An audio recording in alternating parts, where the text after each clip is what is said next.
So, how is everyone doing?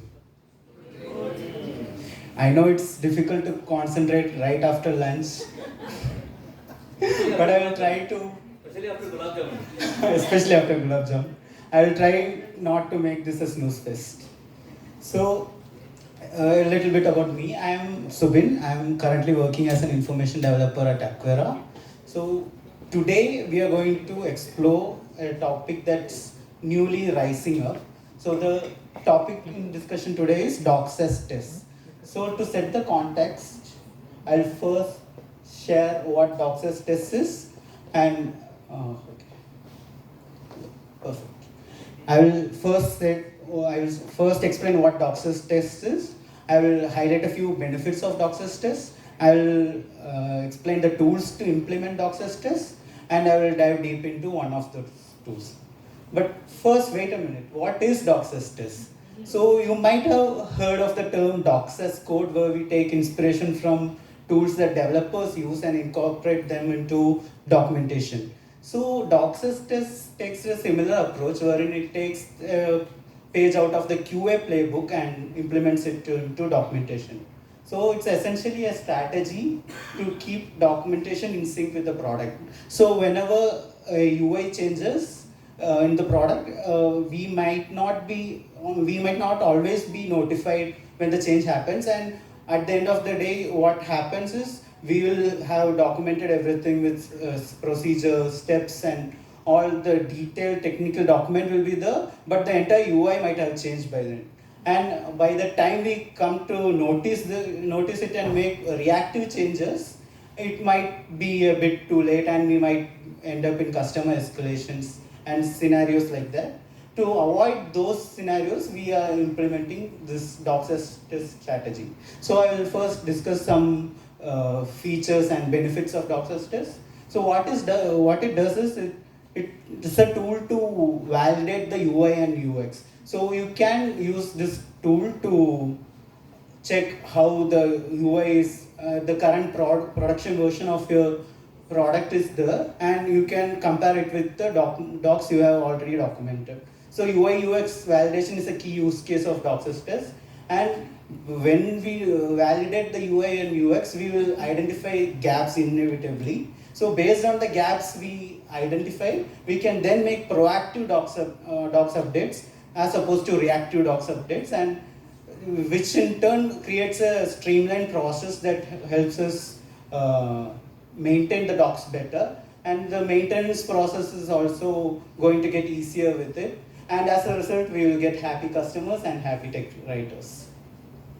So here are some of the tools that are being used, that we can use to implement DocSys test. On the right side you will see tools that QA professionals use. So these are Cypress, Playwright, Puppeteer. These are primarily used for automation testing. But on the left side, we can see only two tools. So these are some tools that we as technical writers can implement and get started on.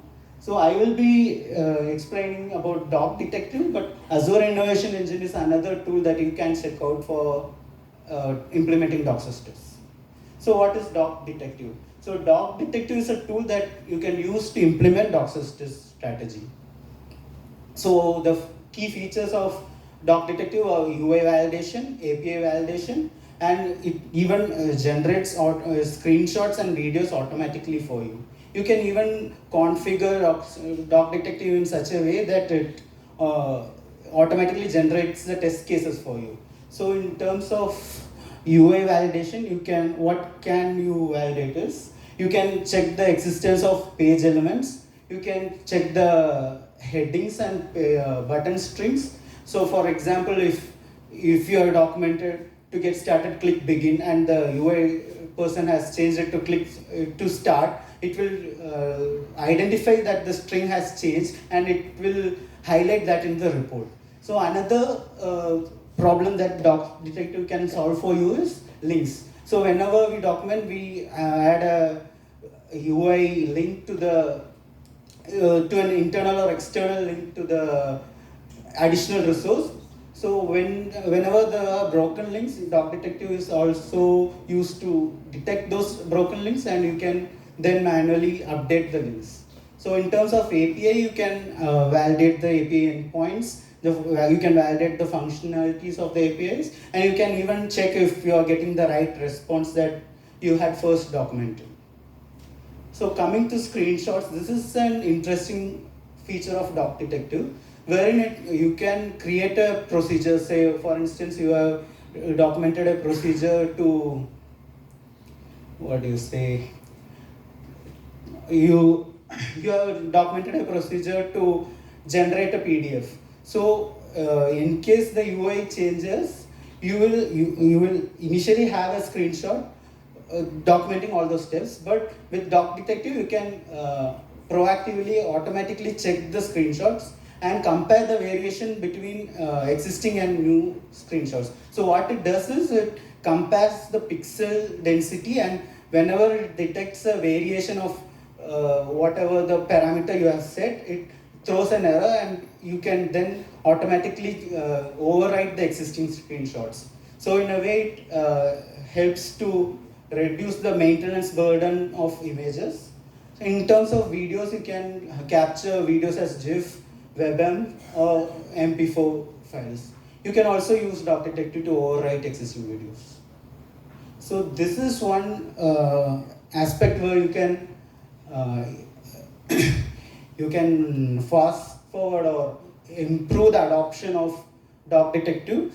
Primarily, if you are using Markdown for documenting your products, you can write test cases using the regex pattern. So once you have defined the regex pattern, it will automatically detect the procedures, and it will automatically generate test cases for you. And you can also use Doc Detective to analyze the test coverage. So say there are 50 documents in your documentation portal, and you have written test cases for like 20 of them, and Doc Detective then analyzes and finds out the areas where you can improve the test coverage so that you can efficiently manage your doc portal. So now to the demo.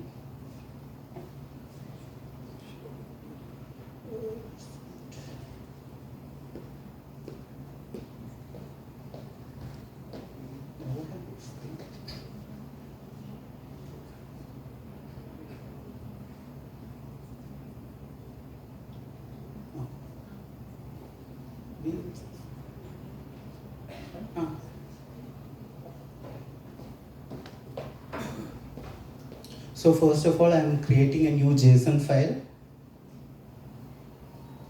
and I'm creating a new object inside there, and I'm creating a new method called test. So what? Let me just zoom in a bit.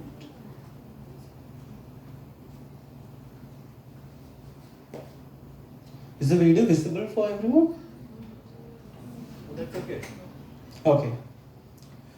So all the test cases are written inside this test object, and inside the test object we have to define an ID and a description for the test case. Description is optional, but it's recommended to add a description so that you can better reference the test case. So for this particular demonstration, I will be writing a test which checks if the attributes and values that is coming from the API is present in the response. So I might have documented a static set of response before. I will be validating that currently. So the steps are defined in a steps object, and inside steps you have the action. So the action we are performing here is HTTP request, and you have to define the URL for it.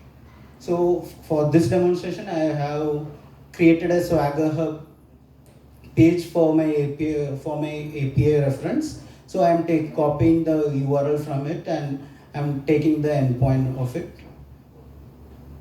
So since I'm going to make a GET request, I'm adding the patient as the endpoint, and I'm passing the ID as the value, and I'm defining the method as GET.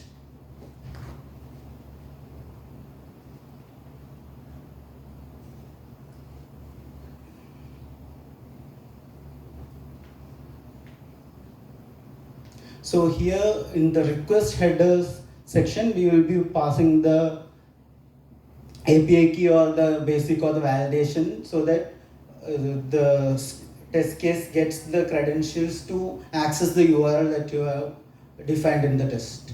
So since mine is a dummy Swagger Hub API, I have just entered a random string, and inside the response data object, I am defining the test case.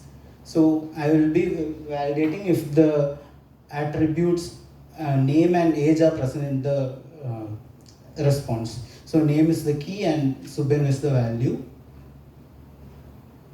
So I'll be running it. So Doc Detective is available as an NPM package. So I have already installed it here, and tests are run using the run test command. So I'm running the test now. And after the test is done, it generates a report, as you can see here. And for this one, it has passed the test. So I've opened the test result here, and you can see that it has returned 200. And the expected response data was present in the actual API response. So to check the negative scenario, I'll change the value to 200 now. So in my API reference, I have hard coded it such that this ID has the age 100. So now I'm running the test again, and it should ideally throw an error. So as you can see, it has failed the error, and the test was expecting 200 as a value, but the actual value was 100. So in this way, you can identify if the attributes are present in the response, and even the expected values are in the response.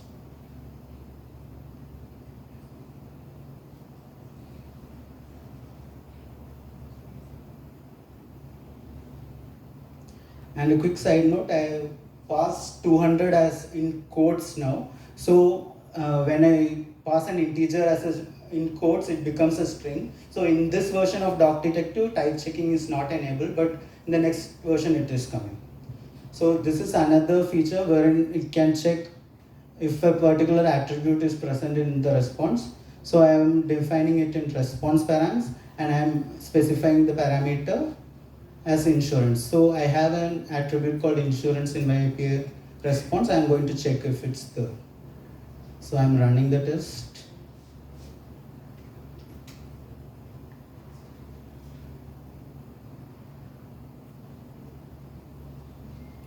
And it has passed with 200.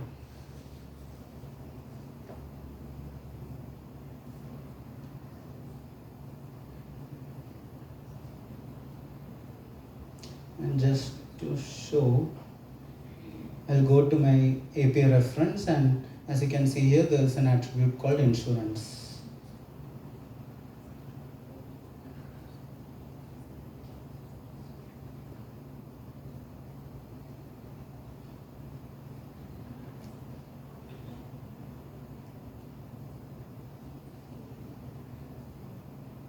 So this particular feature might get deprecated in the next release and would probably be replaced with a new test case wherein it uses exclusive data matching. So what we have done here is we are doing an inclusive data matching and verifying if the particular attribute is present there. And in the next version of Doc Detective, it will have an exclusive data matching, as in if the JSON object that you pass in the test is not present in the test case, it will fail the error. It will fail the test case. As in, essentially, if there are new attributes that are not covered in the test case, it will fail an error, so that you can go back and document the additional attributes. So this is another test wherein we have, one second. So we are testing, one second.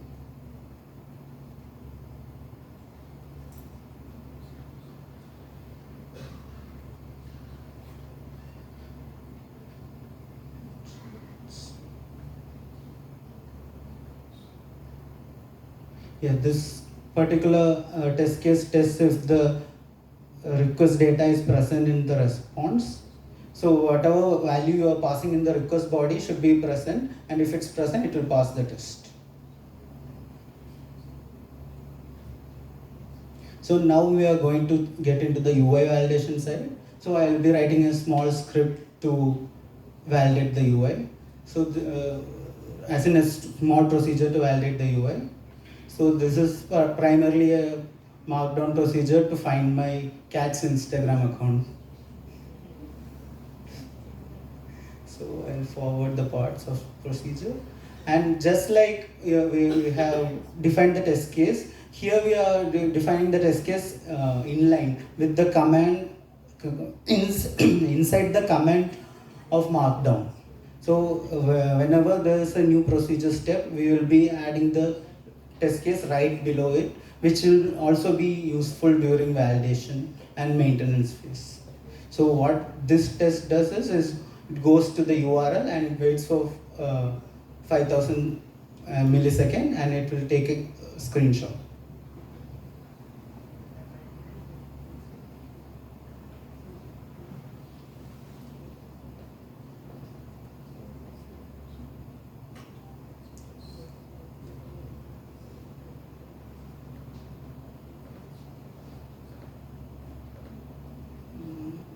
So in the initial version, you can see that there is no screenshot here, and it's just showing a broken link. So I will be running the test now.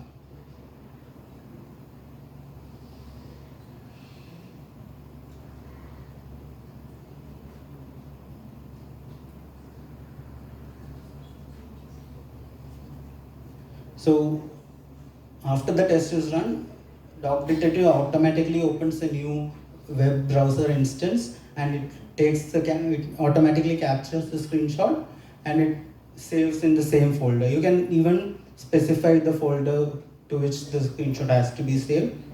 And when we view the preview again, you can see that my cat's Instagram profile is here.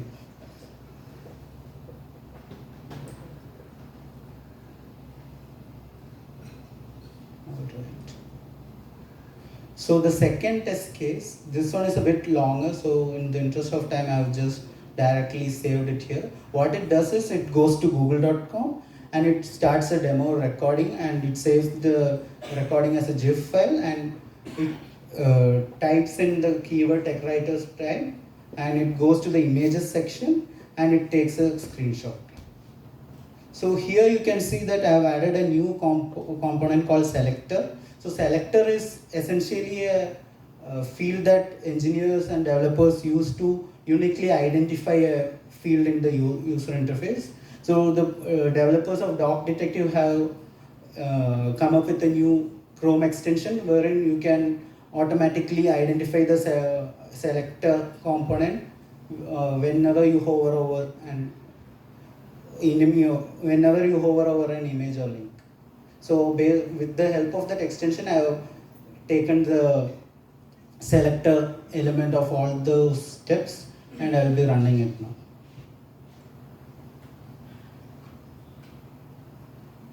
So all this is done by Doc Detective.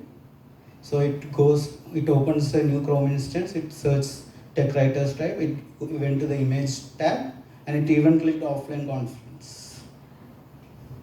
And all of this is recorded as a GIF that you can add into your document.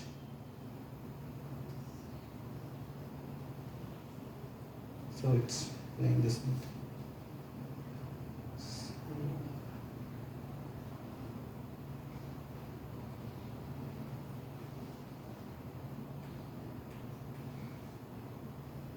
So the conclusion, what I would like to suggest is, like every new tool, there will be pros and cons. So Doc Detective, the pros of implementing Doc Detective is that it improves the accuracy of documents, and you can use it to validate the documents before a new major feature is released. So if you have a staging environment, you can integrate Doc Detective into the staging environment, and you can run all the test cases and make sure that nothing breaks when the new feature is released to prod. And you will also get insights to improve documentation. But in terms of the cons, maintaining the test cases could be a burden, and it has a mild learning curve. Although it's not too complicated as QA automation tools, you need some working knowledge of interacting with JSON files here. And the initial setup overhead, that's something that's relative and variable based on the setup you currently have. So I would suggest that if you have a Docs code set up for documentation and you have Markdown for authoring your documents, Docs is a necessary for next step to validate UI and APIs. So here are some resources. So this is the link to Docs Doc Detective, and there's an interactive action builder wherein you can enter the test scenarios and it will generate the test case for you. That's another tool that you can use to implement Doc Detective if you're not comfortable writing the JSON test cases. And I have also added links to Doc Detective's official documentation wherein they have described how to validate UI, APIs, and bash commands and scripts. And the last one is the companion Chrome extension that I was mentioning earlier to add the selector field. So if you have any questions.